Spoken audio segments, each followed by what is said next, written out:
أعوذ بالله من الشيطان الرجيم لقد جاءكم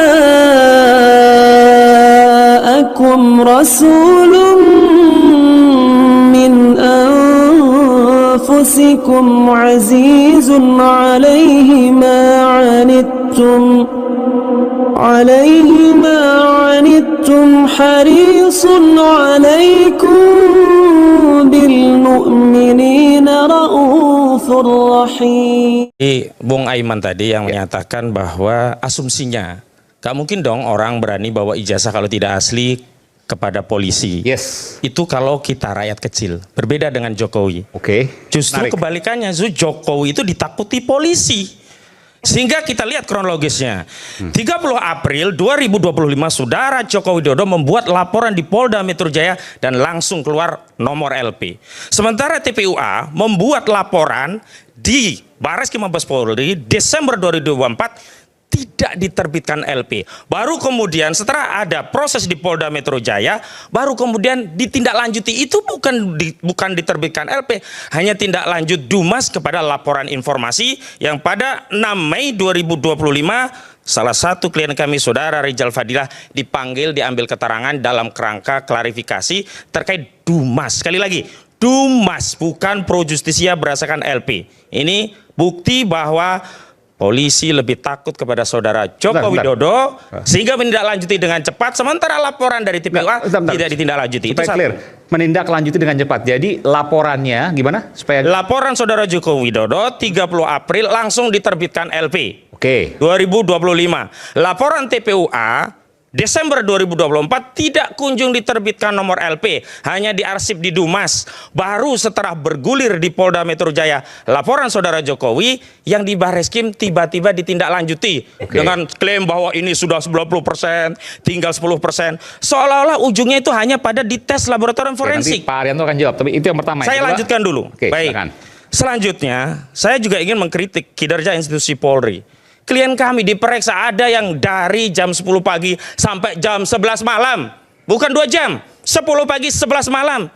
Kami tanya, ini kan aduan. Aduan itu delik yang sifatnya hanya bisa dijalankan kalau ada orang yang merasa tercemar. Ada beberapa yang dipertanyakan. Pertama, terlapornya siapa? Tidak dijawab oleh institusi Polda Metro Jaya. Sementara klien kami harus memberikan keterangan tentang sebuah peristiwa yang kalau terlapornya itu salah satunya adalah keluarga, tentu klien kami bisa menolak karena ini sama saja menjerumuskan keluarga, apalagi kalau terlapornya klien kami.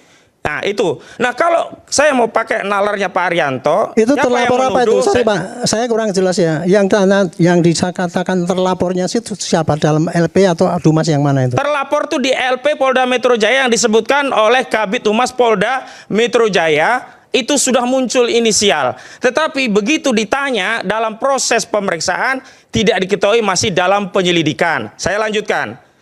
Selanjutnya, klien kami mencoba mempersoalkan melalui kami surat resmi ke Polda Metro Jaya. Kan Pak Jokowi, Saudara Joko Widodo berulang kali menyatakan, saya merasa dihina sehina-hinanya, saya merasa direndahkan serendah-rendahnya karena jasa saya dituduh palsu. Artinya apa? Dia menyatakan ini orang mencemarkan. Maka mengikuti logika Pak Arianto, Saudara Jokowi harus memberikan bukti di Polda Metro Jaya bahwa ada orang yang mencemarkan dirinya yang menyebut ijazah palsu. Dan bukti itu adalah ijazah aslinya. Sehingga ijazah asli itu harusnya disita di Polda Metro Jaya, bukan malah mengantarkan ke Barreskrim. Yang ketiga, ini kan delik aduan. Kami sudah protes. Kalau delik aduan itu terkait pasal 310 KUHP, 311 KUHP, 27A Undang-Undang ITE relevan. Kenapa? Karena ini delik yang sifatnya pencemaran dan penyerangan kehormatan melalui ITE. Tapi tiba-tiba diselundupkan pasal 35, 32. Lah kami pertanyakan apa masalahnya? 35, pasal 35 itu memasukkan dokumen yang tidak otentik seolah-olah otentik, atau sebaliknya dokumen tanpa izin, sehingga ini ancaman pidananya berapa? Yang pasal 35 itu 12 tahun penjara, yang pasal 32 itu 8 tahun penjara. Yang kami baca ini ada motif mau mengkriminalisasi klien kami dengan menyelundupkan pasal-pasal yang ancaman pidana di atas 5 tahun, sehingga menurut KUHP penyidik berwenang untuk melakukan tindakan ya penahanan kepada tersangka karena terpenuhi syarat objektif. Ya, ini apa? Ancaman pidana yang diberikan minimal 5 tahun. Selanjutnya saya juga tanya ke Polda Metro Jaya, juga tidak pernah dijawab. Peristiwa apa yang dipersoalkan pada klien kami saat dimintai klarifikasi 26 Maret 2025? Tidak dijawab. Padahal terperiksa yang harusnya lebih diberi penjelasan. Tapi setelah kami diperiksa, khususnya setelah Pak Roy dan Dr. Tifa, baru Kabid Humas Polda Metro Jaya menyatakan peristiwa itu ada di Karet daerah Jakarta Selatan, ya, yang saat itu Pak Jokowi katanya melihat sejumlah video yang dia tidak berkenan, dianggap itu pencemaran, lalu koordinasi dengan sejumlah pengacara maka ditemukan 24 video. Kenapa itu tidak disampaikan kepada klien kami saat pemeriksaan?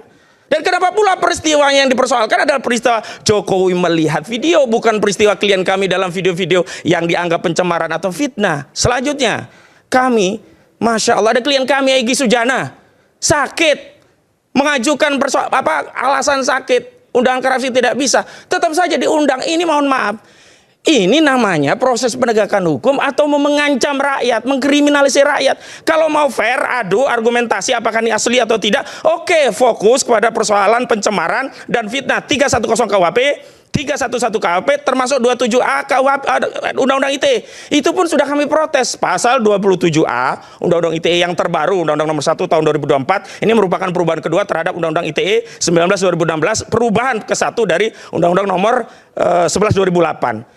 Itu sudah ada keputusan MK yang menyatakan 27A ini tidak bisa dijalankan kalau kritik itu disampaikan kepada orang yang punya jabatan dalam negara kita. Dan saudara Joko Widodo melalui Kepres 30 2025 adalah penasehat Dewan Danantara. Kenapa masih dipaksakan pasal-pasal ini? Kalau ini masih oke lah. Yang selundupan itu pasal 35 dan 32. Kenapa masuk? Nah, oke, katakanlah alasannya ini ada delik aduan juga delik umum masuk. Kalau ada delik umum, kenapa nunggu laporan saudara Joko Widodo?